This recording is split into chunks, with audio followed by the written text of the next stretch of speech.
Hello everyone, आज हम MPPSC prelims 2025 के सी सेट के पेपर की बात करेंगे। इसमें अभी नेगेटिव मार्किंग नहीं, पर 2026 से नेगेटिव मार्किंग सी सेट में भी लागू हो गई है। तो चलिए आइए देखते हैं।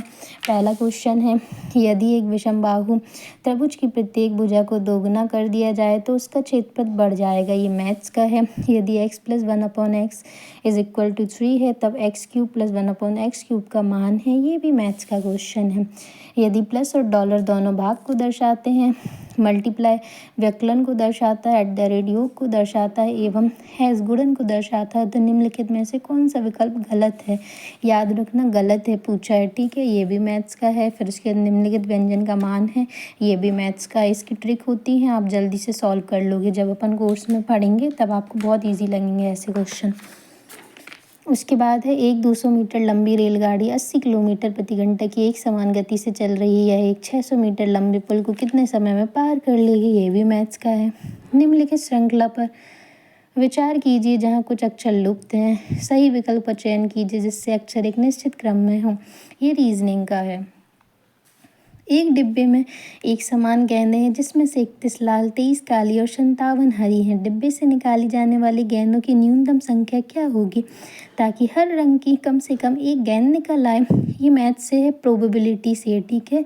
2024 के पेपर में भी आया था इससे क्वेश्चन, 2025 में भी आया है और 2026 में भी अभी हम देखेंगे। निम्नलिखित में से कौन सा शब्द स्वयं का दर्पण में प्रतिबिंब है? ये रीजनिंग से है। उसके बाद निम्नलिखित आकृति 9 वर्गों को मिलाकर बनाई गई है जिनमें प्रत्येक की लंबाई 1 सेंटीमीटर है। एक विद्यार्थी बिंदु P पर खड़ा है। यदि विद्यार्थी केवल वर्गों की सीमा पर ही चलता है तो बिंदु P से बिंदु Q तक पहुंचने के लिए कुल कितने निकटतम रास्ते हैं? ये भी रीजनिंग का है। मैथ्स दोनों मिक्स से समझ लो। निम्नलिखित व्यंजन का मान है, ये मैथ्स से है।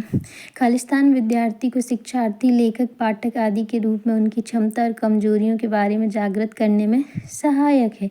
ये इंटरपर्सनल स्किल्स है। निम्नलिखित में से कौन सी संख्या दूसरी संख्याओं से भिन्न है? ये मैथ्स का है।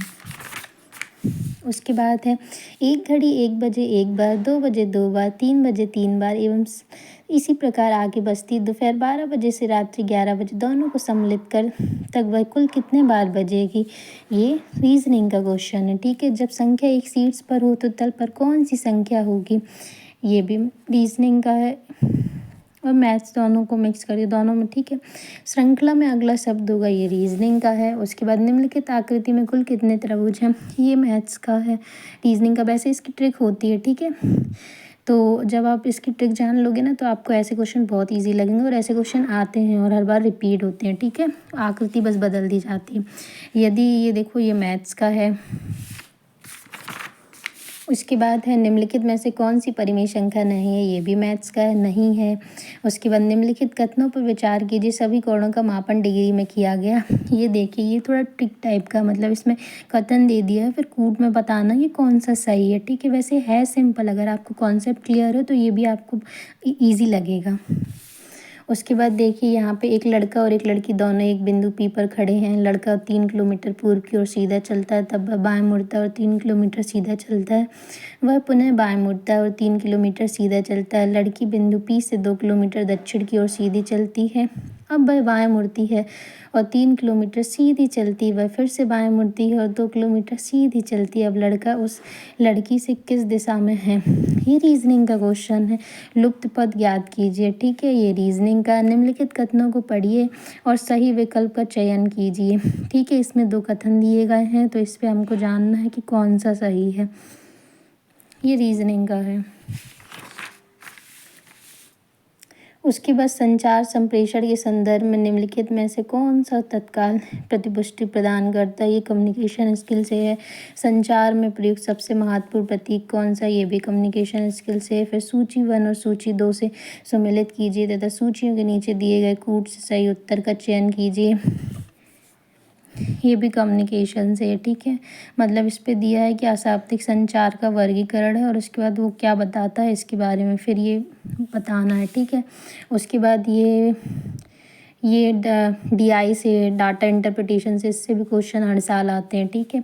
दिए गए कथनों को पढ़िए, सही कथन के लिए T और गलत कथन के लिए F का प्रयोग कीजिए, ठीक है। ये भी रीजनिंग का है। उसके बाद निम्नलिखित में से कौन सा मौखिक संचार के सिद्धांतों के घटकों में से एक नहीं है, ये भी कम्युनिकेशन स्किल का है। निम्नलिखित में से कौन सी प्रणाली बोले गए संदेश को डिजिटल करती है, उसे नेटवर्क पर प्रेषित करती तथा प्राप्तकर्ता के लिए बाद में पुनः प्राप्त करने हेतु संग्रहित करती है, ये भी कम्युनिकेशन स्किल से है। निम्नलिखित में से कौन सा संचार के साथ सिद्धांतों में से एक घटक नहीं है, ये भी कम्युनिकेशन स्किल से है। उसके बाद लुप्त संख्याओं ए, बी और सी के मान हैं, ये भी रीजनिंग का। एक घन के फलकों पर अंकित संख्या 1 से 6 है। नीचे घन की 4 विभिन्न स्थितियां दिखाई गई हैं, 2 के विपरीत फलक पर संख्या है, ठीक है। ये भी मैथ्स का है। ये देखिए, ये भी रीजनिंग का है, इजी है, ठीक है। उसके बाद देखिए, ये गद्यांश है, मैंने बताया था कि 2 गद्यांश इसके बीच में आते हैं, ठीक है। ये देख ले, 2 पैसेज है, इसमें आप फुल स्टोर कर सकते हैं, ठीक है। उसके बाद ये देखिए, निम्नलिखित में से कौन सा कथन सही है, ये भी कम्युनिकेशन स्किल से है। संचार के संदर्भ में निम्नलिखित में से कौन सा कथन सही है, ये भी कम्युनिकेशन स्किल से है। उसके बाद दी गई समरूपता को पूर्ण करने के लिए सही विकल्प, ये रीजनिंग से है। फिर ये देखिए, मैथ्स का क्वेश्चन है। फिर इसके बाद लुप्त संख्या का मान, ये क्वेश्चन आते हैं, मतलब मिसिंग नंबर से भी हर साल आते हैं, इंपॉर्टेंट। और ये कोड वाले भी हमेशा आते हैं, कोडिंग डिकोडिंग, तो ये भी इम्पॉर्टेंट है, रीजनिंग का टॉपिक है, ठीक है। उसके बाद ये देखिए, यहाँ पे मतलब एक डीआई से रिलेटेड है, मतलब एक डाटा दे दिया है, फिर उससे रिलेटेड कम से कम 5 क्वेश्चन पूछे गए हैं। तो ये बहुत सिंपल रहते हैं, इनके आंसर अपने हाथ में रहते हैं। तो एक बार आप डीआई सॉल्व करना सीख जाएंगे ना, तो ये भी आपको ईजी लगेंगे, ठीक है। उसके बाद आप देखना, ये है यहाँ पे कम्युनिकेशन स्किल से है।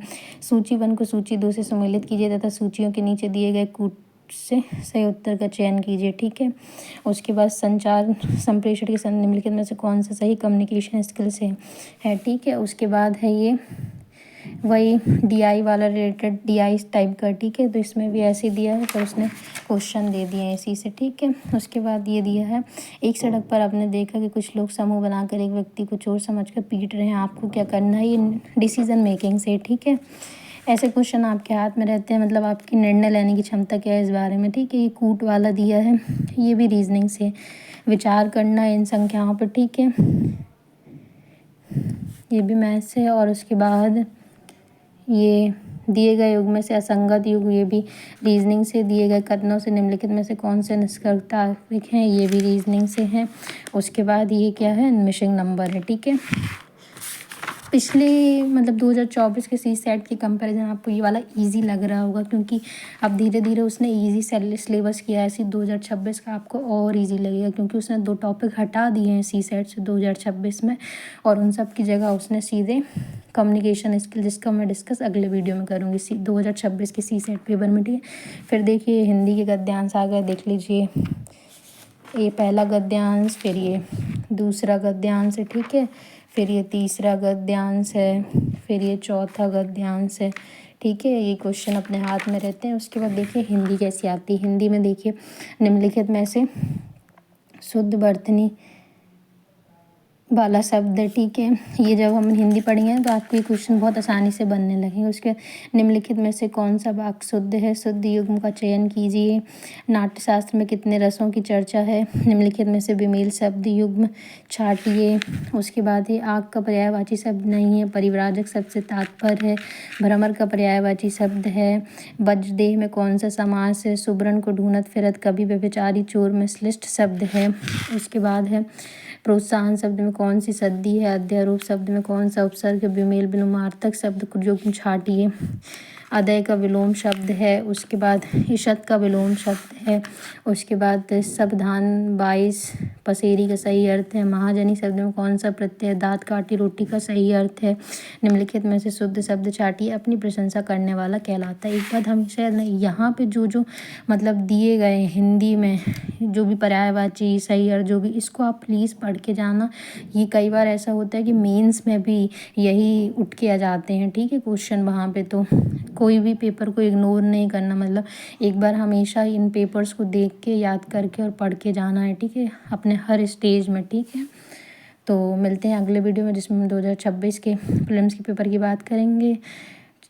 अगर आपका सपना है 2027 में PCSC क्रैक करने का, तो चैनल को लाइक करें, सब्सक्राइब करें, शेयर करें। Thanks for watching.